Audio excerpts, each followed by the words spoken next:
नमस्कार विद्यार्थी मित्रांनो, माझ्या या YouTube चॅनलमध्ये तुमचं खूप खूप स्वागत आहे। आजच्या व्हिडिओमध्ये आपण विषय इतिहास पाठ 12वा स्वातंत्र्य प्राप्ती या पाठाचा स्वाध्याय सोडवणार आहोत। स्वाध्याय सोडवण्यापूर्वी तुम्ही हा पाठ काळजीपूर्वक वाचून घ्या।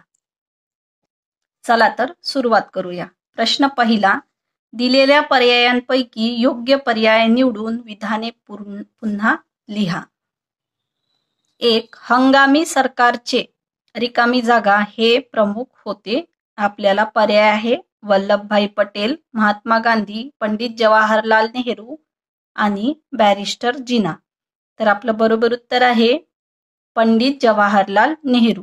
हंगामी सरकारचे पंडित जवाहरलाल नेहरू हे प्रमुख होते।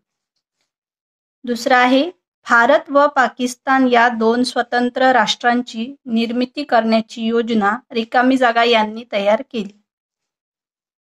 पर्याय आहेत Lord Wavell, Stafford Cripps, Lord Mountbatten आणि पॅथिक लॉरेन्स। बरोबर उत्तर आहे लॉर्ड माउंटबॅटन। भारत व पाकिस्तान या दोन स्वतंत्र राष्ट्रांची निर्मिती करण्याची योजना लॉर्ड माउंटबॅटन यांनी तयार केली।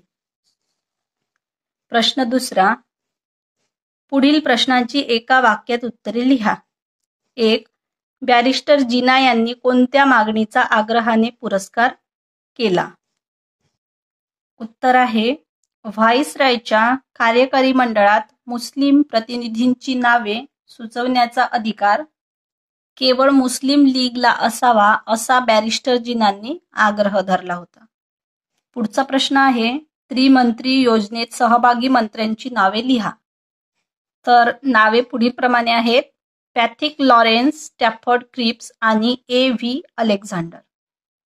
प्रश्न तिसरा आहे पुढील विधाने सकारण स्पष्ट करा। 1. राष्ट्रीय सभेने फाळणीस मान्यता दिली। उत्तर आहे लॉर्ड माउंटबॅटन यांनी भारतातील प्रमुख नेत्यांसोबत विचारविनिमय केला। त्यानंतर भारत व पाकिस्तान या दोन स्वतंत्र राष्ट्राची निर्मिती करण्याची योजना त्यांनी तयार केली। राष्ट्रीय सभेचा फाळणीस विरोध होता। देशाचे ऐक्य हा राष्ट्रीय सभेच्या भूमिकेचा मूळ आधार होता, परंतु मुस्लिम लीगने पाकिस्तानच्या निर्मितीचा अट्टहास धरला, त्यामुळे फाळणीशिवाय दुसरा पर्याय उरला नव्हता। राष्ट्रीय सभेने अत्यंत नाईलाजाने फाळणीचा निर्णयाला मान्यता दिली। पुढचा प्रश्न आहे हंगामी सरकारचा कारभार सुरळीत चालू शकला नाही। उत्तर आहे हंगामी सरकारमध्ये सामील न होण्याचा निर्णय सुरुवातीच्या काळात मुस्लिम लीगने घेतला होता।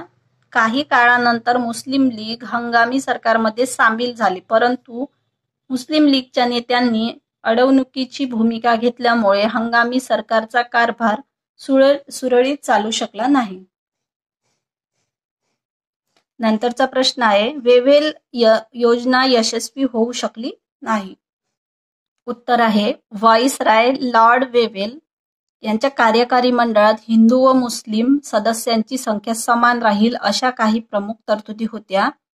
या योजनेवर विचार करण्यासाठी सिमला येथे भारतातील प्रमुख राजकीय पक्षांची बैठक आयोजित करण्यात आली होती। व्हाईसरॉयच्या कार्यकारी मंडळात मुस्लिम प्रतिनिधींची नावे सुचवण्याचा अधिकार केवळ मुस्लिम लीगला असावा असा बॅरिस्टर जिनांनी आग्रह धरला। राष्ट्रीय सभेने त्यास विरोध केला, त्यामुळे वेव्हेल योजना यशस्वी होऊ शकली नाही। प्रश्न चौथा आहे दिलेल्या कालरेषेवर घटनाक्रम लिहा। इथे आपल्याला वर्ष दिलेला आहे 1945, 1946, 47 आणि 48। आपल्याला इथे घटनाक्रम लिहायचा आहे, तो आपण अशा प्रकारे लिहू शकतो। 1945 भारताचे व्हाईसरॉय लॉर्ड वेव्हेल यांनी वेव्हेल योजना। नंतर आहे 1946 त्रिमंत्री योजना व प्रत्यक्ष कृती दिन पाळण्याचे मुस्लिम लीगने जाहीर केलं। नंतर आहे 1947 भारताला स्वातंत्र्य प्राप्त झाले। 1948 नथुराम गोडसे यांनी गांधीजींची निर्घृण हत्या केली। पुढील प्रश्न आहे प्रश्न 5वा. पुढील प्रश्नांची सविस्तर उत्तरे लिहा. 1. ब्रिटिशांनी भारताला स्वातंत्र्य देण्याच्या दृष्टीने पावले का उचलली? उत्तर अशा प्रकारे लिहिता येईल. हिंदी लोक अडाणी आहेत, ते अकार्यक्षम आहेत, बेजबाबदार आहे असा इंग्रजांचा आरोप होता. हा आरोप काँग्रेसने खोडून काढला आणि आपली कार्यक्षमता दाखवून त्यास चोख उत्तर दिले. इंग्रज राज्यकर्त्यांचे दोष दाखविले, त्यांच्यावर अभ्यासपूर्ण टीका केली. जात, धर्म, वंश, प्रांत इत्यादी भेद विसरून राष्ट्रकार्यासाठी एकत्र येण्याची जाणीव भारतीय लोकांमध्ये निर्माण झाली. त्यांच्यात राष्ट्रभावना प्रज्वलित झाली. त्यामुळे अनेक आंदोलकांनी देशभर आंदोलने केली. दुसऱ्या महायुद्धाच्या काळात भारतीय स्वातंत्र्य लढा व्यापक झाला होता. भारताच्या स्वातंत्र्याच्या मागणीचा जोर वाढत होता. राष्ट्रीय आंदोलनात सर्व जाती धर्माचे लोक सामील झालेले होते. ही चळवळ कमकुवत करण्यासाठी ब्रिटिशांनी फोडा आणि राज्य करा या नीतीचा अवलंब केला. त्याचा परिणाम मुस्लिम लीगची स्थापना होण्यात झाला. यामुळे संपूर्ण देशात दंगली उसळल्या. सर्व देशभर खून, मारामाऱ्या, जाळपोळ, लुटालूट, स्त्रियांवर अत्याचार सुरू झाले. सरकारला कायदा व सुव्यवस्था टिकवण्यात अपयश आले. हजारो निरपराधी लोक मारले गेले. 9 डिसेंबर 1946ला डॉक्टर राजेंद्र प्रसाद यांच्या अध्यक्षतेखाली राज्यघटना बनविण्यासाठी समिती स्थापन झाली. मुस्लिम लीगने घटना समितीवर बहिष्कार घातला.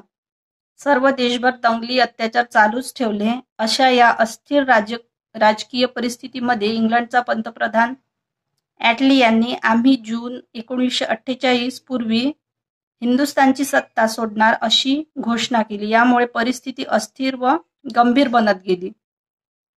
याची गंभीर दखल घेणे आवश्यक आहे.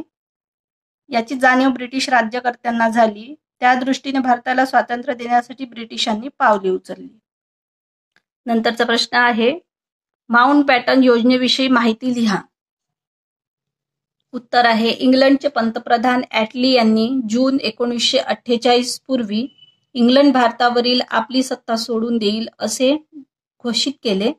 भारतातील सत्तांतरांच्या पार्श्वभूमीवर लॉर्ड माउंटबॅटन यांची भारताचे व्हाईसरॉय म्हणून नियुक्ती केली. लॉर्ड माउंटबॅटन यांनी भारतातील प्रमुख नेत्यांसोबत विचारविनिमय केला. त्यानंतर भारत व पाकिस्तान या 2 स्वतंत्र राष्ट्राची निर्मिती करण्याची योजना त्यांनी तयार केली. राष्ट्रीय सभेचा फाळणीस विरोध होता.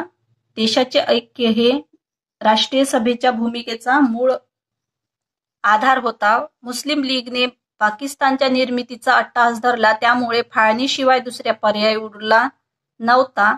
राष्ट्रीय सभेने अत्यंत नाईलाजाने फाळणीच्या निर्णयाला मान्यता दिली. प्रश्न 3 आहे 16 ऑगस्ट हा प्रत्यक्ष कृती दिन म्हणून पाळण्याचे मुस्लिम लीगने का जाहीर केले, त्याचे कोणते परिणाम झाले? उत्तर आहे पाकिस्तानची मागणी पूर्ण होत नसल्याचे पाहून मुस्लिम लीगने प्रत्यक्ष कृती करण्याचे ठरवले. त्यानुसार 16 ऑगस्ट 1946 हा दिवस प्रत्यक्ष कृती दिन म्हणून पाळण्याचे मुस्लिम लीगने जाहीर केले. या दिवशी मुस्लिम लीगच्या अनुयायांनी हिंसक मार्गाचा अवलंब केला. देशामध्ये विविध ठिकाणी हिंदू मुस्लिम दंगली झाल्या. बंगाल प्रांतात नोआखाली येथे भीषण कत्तली झाल्या. हा हिंसाचार थांबवण्यासाठी गांधीजींनी आपल्या प्राणाची पर्वा न करता ते तेथे गेले. तेथे शांतता प्रस्थापित करण्यासाठी त्यांनी प्रयत्नांची पराकाष्ठा केली. अशा प्रकारे स्वातंत्र्य प्राप्ती या पाठाचा स्वाध्याय आपण सोडवलेला आहे.